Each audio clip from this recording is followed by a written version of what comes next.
Harka fuunee kabajamtootaa fi jaallatamtoota daawwattoota miidiyaa Oromiyaa 11 kun qophii fayyaa keenyaati. Qophii fayyaa keenyaa irraatiin Dr. Sintaayyoo Qabadee dhiyaatee jira. Waa'ee dhibee sombaa irraa mari'achuudhaaf jechuudha. Dr. Baga nagaan dhuftan. Baga nagaan eedan hiree kana naa kennuu keessaniif galata argadha. Mee gara gaafiif deebii kennaa tiyaatar kaanfannuuti dhibee sombaa maal jechuudha?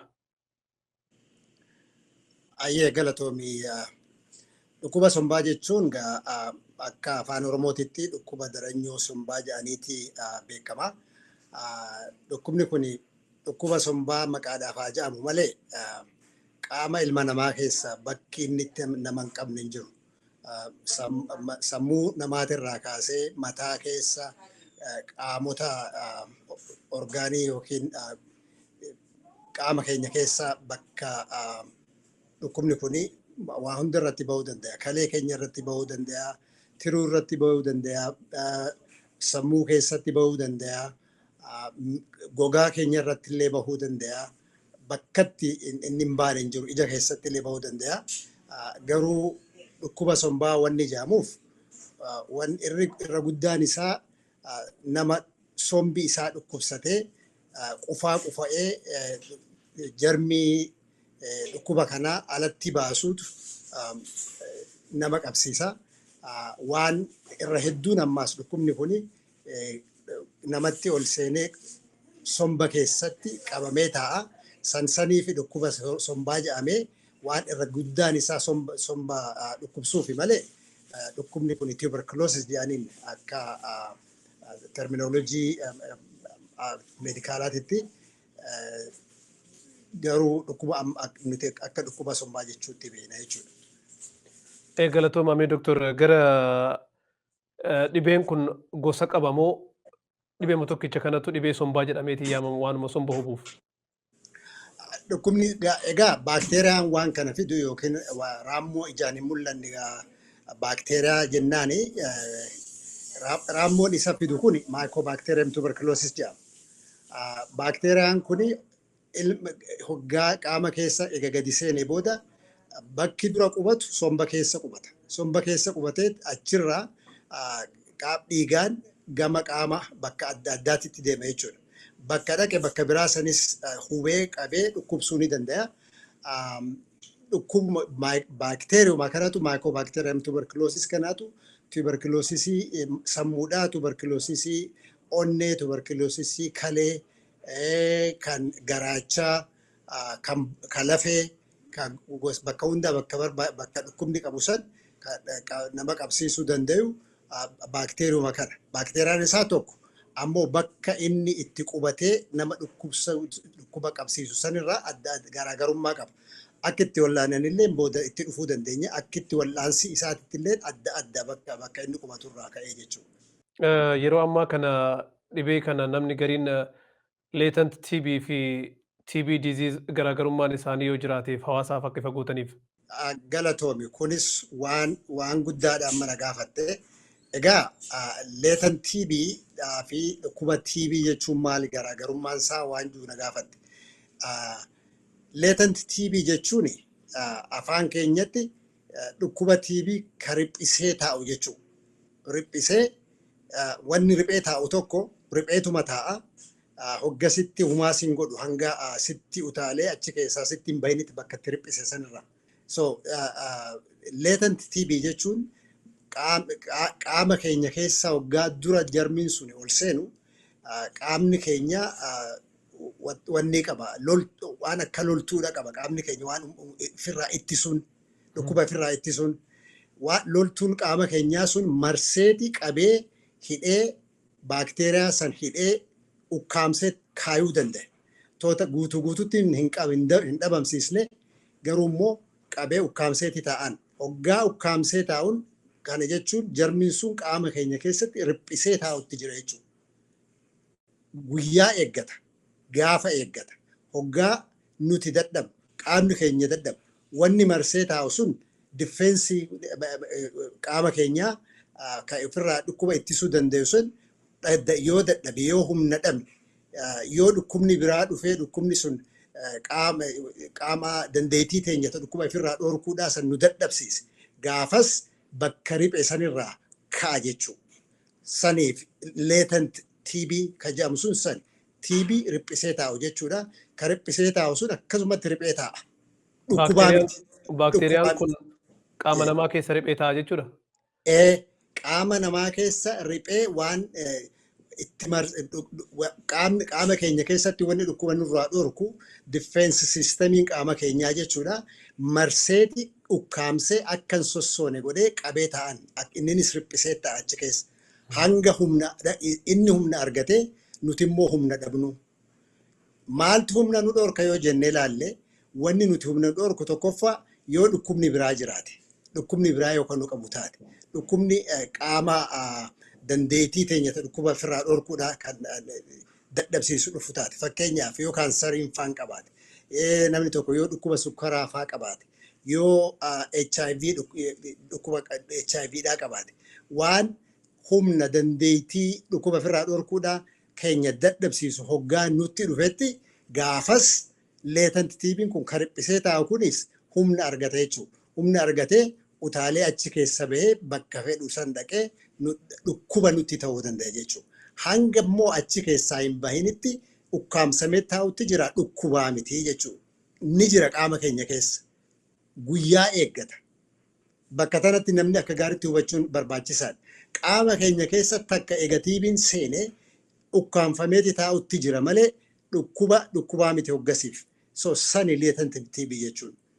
Dhukkuba TB jechuun immoo already qaamni keenya dadhabee TB'n baakteeriyaan TBdhaa nurra caalee dhukkuba dandeettii dhukkuba ofirraa ittisuu keenya gubbaarra dabree caalee dhukkuba nutti fiduu danda'ee jira jechuudha.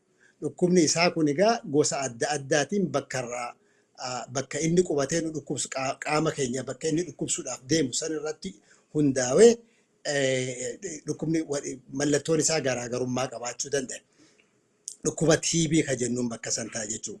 Yeroo hedduu irra guddaa dhukkuba sombaati ta'a.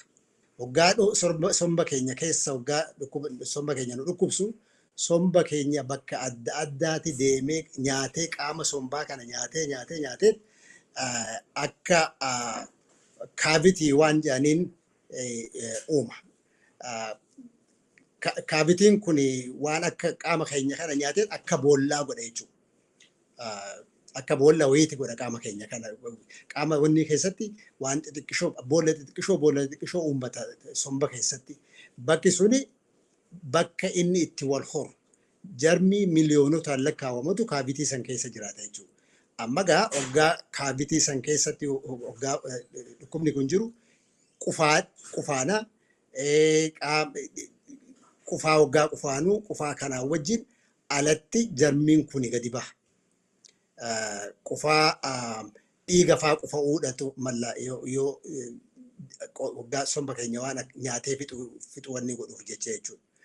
Qaama keenya akka humna dhabnu nu godha. Akka dadhabnu nu godha. Halkan milikinni isaa kan biraa halkan akka malee namni dafqa. Doktor gara mallattoolee isaaniitti osoo hin dhufin osoo hawaasaaf akka ifa ta'uudhaaf mallattoon dhibee jalqabaa fakkeenyaaf kan latent TB naan jettan kun mallattoolee akkam qaba isa dura osoo naa deebistanii. Okay, ammas irra deebiitiin si hima. Latent TB'n mallattoon qabaatu. Maaliif hin qabaanne? Latent TB'n dhukkubaa miti. Laal riphiseeti taa'aa jira malee hoggaan latent TB jechuun TB riphisee taa'u jechuudha. Waan riphisee jiruuf jecha yeroo eeggachuutti waan jiruuf jecha humaa sitti hin dhagayamu. Waa takka illee mallattoon qabaatu. Dhukkubbii sin qabu jechuudha. Dhukkubbiin qabu. Latent TB'n dhukkuban qabu. Jarmiin immoo qaama kee keessa jira. Egaa boodarratti itti dhufnaa latent TB'n kuni waan riphisee taa'uuf jecha dawaatti fudhachuu qabna moo hin qabnu booda hoggaa bakka san geenye akka gaariitti irratti wanni jenna. Hoggaa latent TB qabda hoggaa siin jee namni tokko haakimni kee latent TBdha qabda hoggaa siin jee jarmiin sun qaama keessa jira. Riphiseeti taa'aa jira. Guyyaa eeggachuutti jira. Hanga ati dadhabdu eeggachuutti jira jechuudha. Gaafa dadhabdetti jijjiiramu.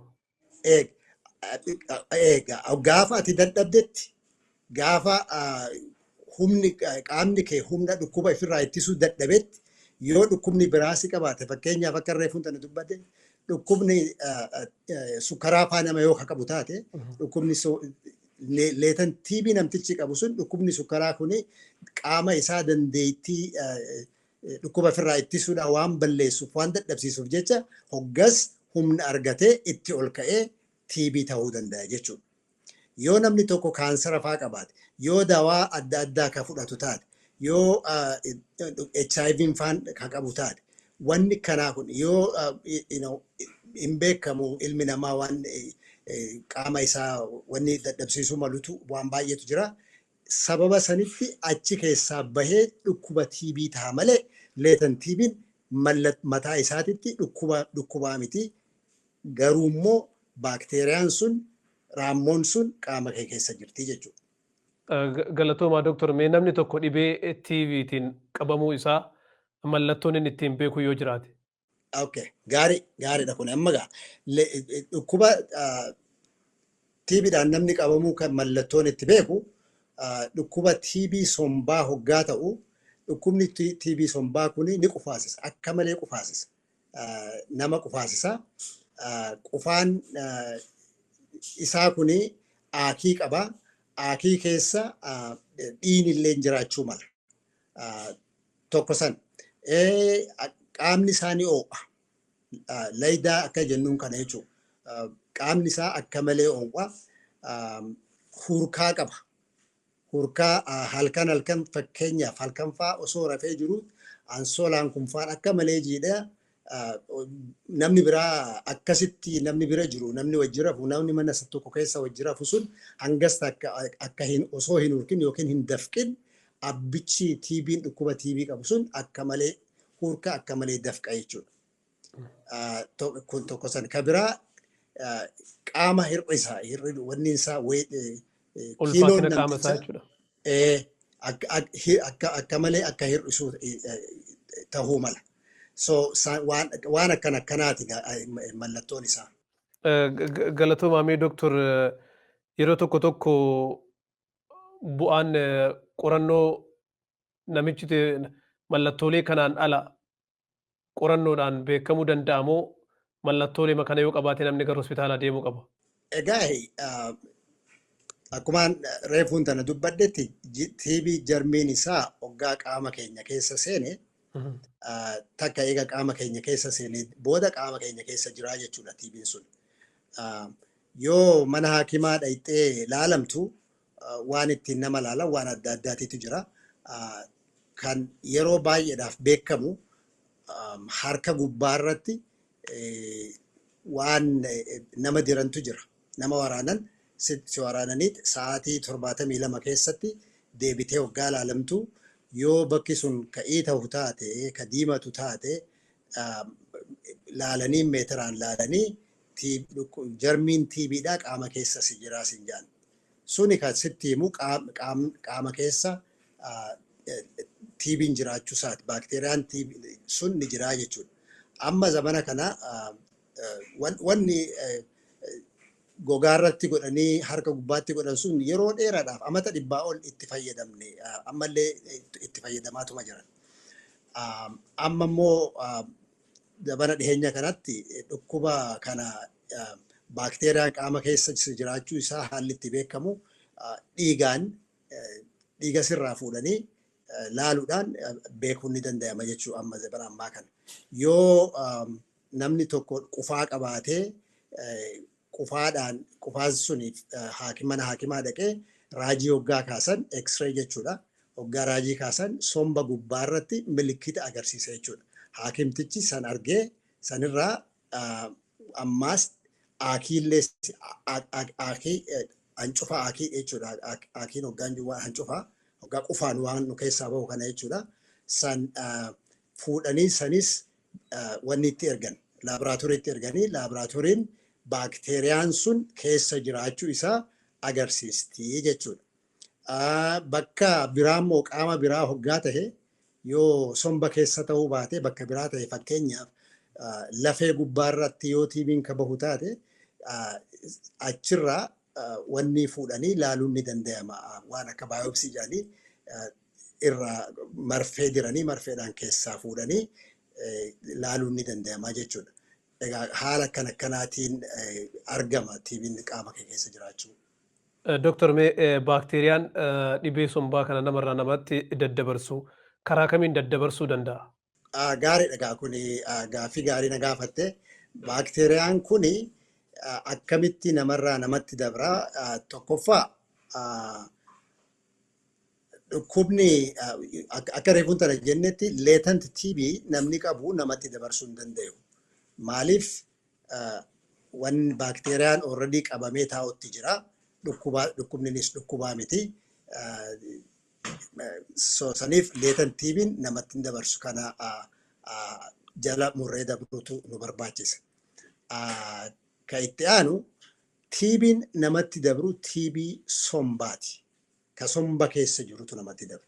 Reefu hoggaan dubbadde yoo dhageessee akka gaariitti qabaattee jiraatte qaama keenya keessa seeneeti qaama keenya keessa akka boolla xixiqqishoodha waan akka kaavitii jedhaniin uummata. Kaavitii san keessatti jarmii baakteeriyaa kana jechuudha miliyoonotaan lakkaawwamutu jira. Hoggaa qufa'u namichi kuni hoggaa qufa'u jarmii kana alatti baasa. Qilleensa irratti baasa jechuudha. Namni naannoo san jiru hoggaa namni naannoo san jiraate hoggaa namichi kun qufa'u qilleensa gubbaa irratti waan ijaan hin mul'anne air droplet waan jedhaniinitu jira. Mul'attu garuu qilleensa keessa waan jennu waan hedduutu nu keessaa baha. Santu nama biraa keessa seenee hafuura isaatiin gama daranyoo sombaatti akka jijjiiramu godha jechuudha. Hafuura isaatiin sombatti ol liqimsaa somba keessatti dhaqee nama biraa keessa dhukkuba akkasitti nama biraatitti dabruu danda'a. Egaa akkitti namarraa namatti dabru yoo namtichi dhukkuba qabu sun qufa'ee namni achi wajji jiraate bakka sanitti dhiheenya isaa naannoo isaa san namni jiraate namni hoggaa san wajji jiraate akkasitti qaama isa qufaa saniin itti dabarsuu danda'a jechuudha.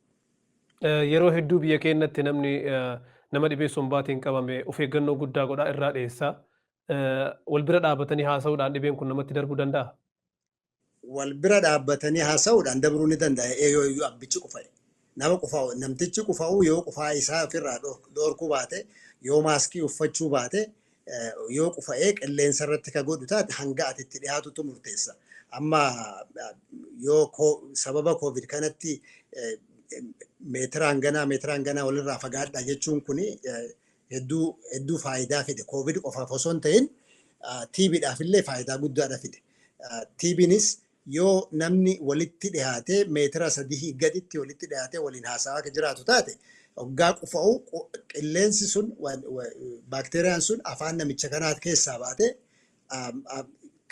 hoggaa namichi kun hafuura fudhatu qaama keessa seenuu dandeessi. Yoo namichi qufaa qabaate bira dhaabbachuudhaan ni dabrata. Ammoo garuu harka wal fuudhuudhaan wajji nyaata nyaachuudhaan huccuu walirraa jijjiiranii uffachuudhaan wal dhungachuudhaan waan akkasiitiin namatti hin dabru. Guddaan wanni namatti dabru qilleensa hafuuraan namatti dabra. Hafuura nama tokkootitu hoggaan hafuura namicha tokko nama TB qabu san namni TB hin qabne ka bira dhaabbatu sun hoggaa ifitti harkise ijaan waan hin mul'anneet qaama keessa seenee santuu qabsiisuu danda'a jechuudha. Kanaafuu namni dhukkubsataa ofii itti dhiyaateetiin tajaajiluu danda'a jechuudha yoo? Yoo akka amma gaahe wanni godhamu yoo TB qabaattee TB'n kun TB sombaa ta'uunsaa mirkanaa'e dur osoo akka ammaatitti namuu maaskii uffachuun hin jalqabamin dura namticha dhukkubsachiisuufis namicha dhukkubsatuufis wanni hin kennama maaskiin kennama. Dhukkubni TB kun yeroo dheeraadhaaf kan wallaanamu ammoo garuu yoo dawaa jalqabe abbichi dawaa dhukkubsatu sun gaafa qoricha fudhachuu jalqaberraa jalqabee yeroo gabaabaa keessatti akka isarraa namatti hin dabarsine godhuun ni danda'ama. So hanga sanitti yoo maaskii uffatanii tajaajila kennuufin akka gaariitti danda'ama. Galatoomaa Dooktor mee gara yaalii isaatitti adeeminuti dhibee kana ofirraa ittisuun danda'ama yoo erga qabamanii hoo karaa kamiin yaaliin isaa maal fakkaata?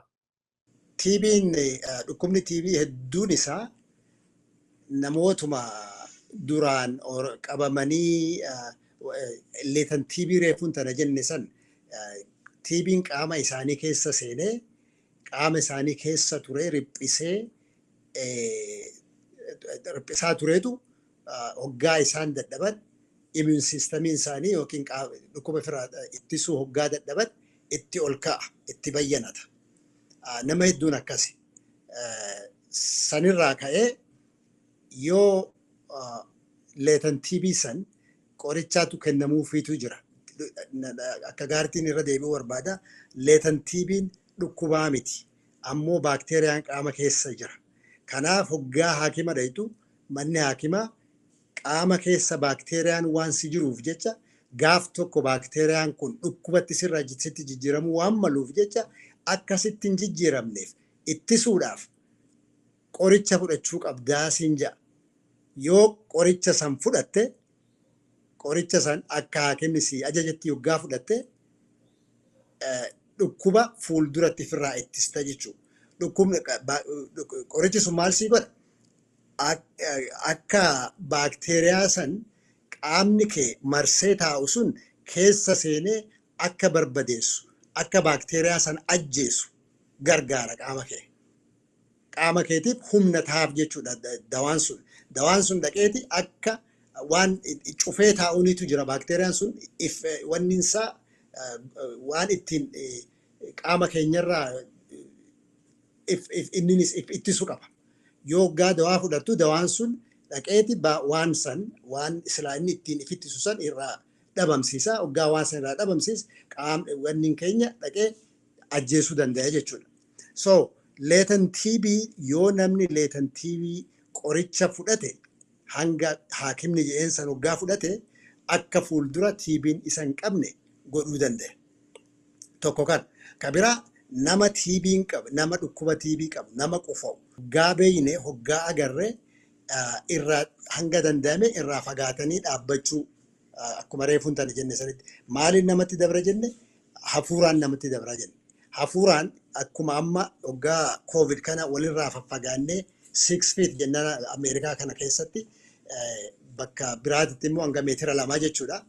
Hanga meetira 2 irraa fagaannee nama tokkorraa hoggaa dhaabbanne waan nutti dabruun isaa ni xiqqaata jechuudha. So nama qufaa qaburraa yoo danda'ame maaskii uffatanii yoo irraa fagaatanii dhaabbachuudhaan wanni godhuun ofirraa ittisuun ni danda'ama.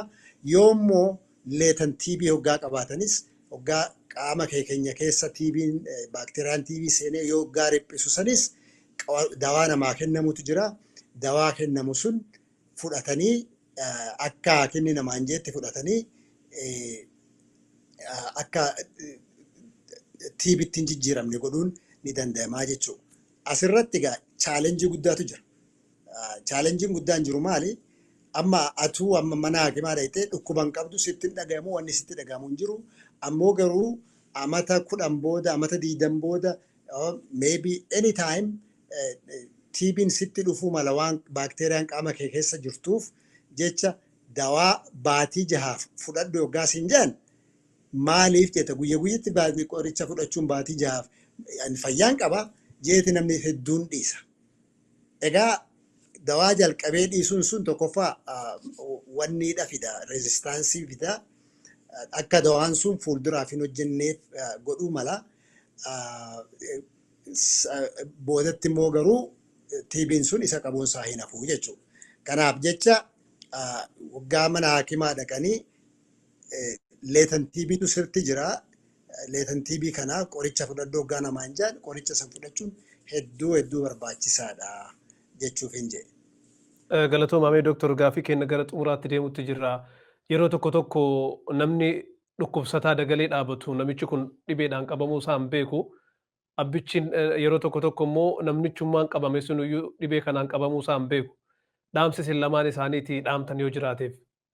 Ayyee gaariidha gaa maal akkumaan reefuun tana jedhanitti namni yoo qufaa qabaate keessaahuu namni qufaa qabaatee qufaan isaa kuni aakii hancufa fufurdaa kan nama irraa bahu ka ta'u taate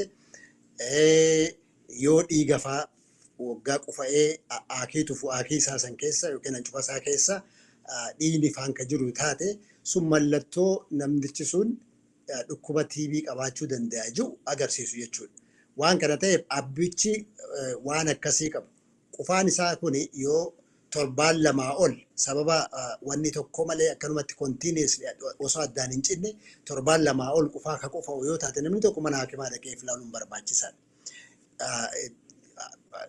Sun tokko ka lammataa wanni godhuu qaban nama akkasitti qufa'u yoo kan argan taate wajji jiraatan taate akkuma reefuun tana dubbanne sanitti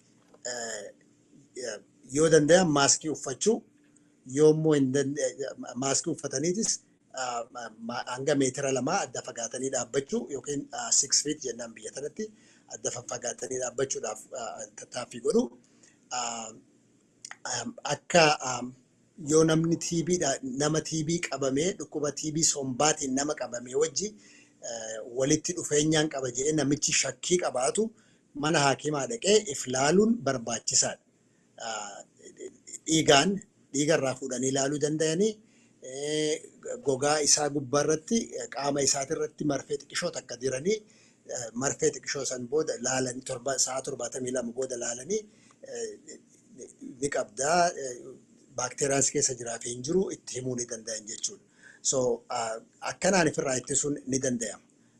Nama qufaa qabu irraa fagaachuu, maaskiin yoo jiraate maaskii uffachuu, yoo danda'ame hanga meetira 6 addaan fagaachuu, yoo shakkiin jiraate mana hakimaa dhaqanii ilaaluu. Yoommoo leetan TB qabda waggaa siin jaan leetan TB saniif qoricha fudhachuu. Haala kanaan ofirraa TB ittisuun ni danda'ama jechuudha. Egaa Dooktar hedduu ulfaadhaa gaafiif deebii goonee barumsa hawaasa Oromootiif kennitan irratti hedduu maqaa miidiyaa Oromiyaa 11 isin galateeffachuu barbaada. Egaa kabajamtoota daawwattoota miidiyaa Oromiyaa 11 sagantaan fayyaa keenya har'aaf isin qopheessine kana fakkaata ture. Turtiin Dooktar Sintaayyoo wajjinis dhibee sombaa irratti taasifne kanumaan goolabama hanga sagantaa fayyaa birootiin walitti deebinuuf nagaan nuuf jiraadha.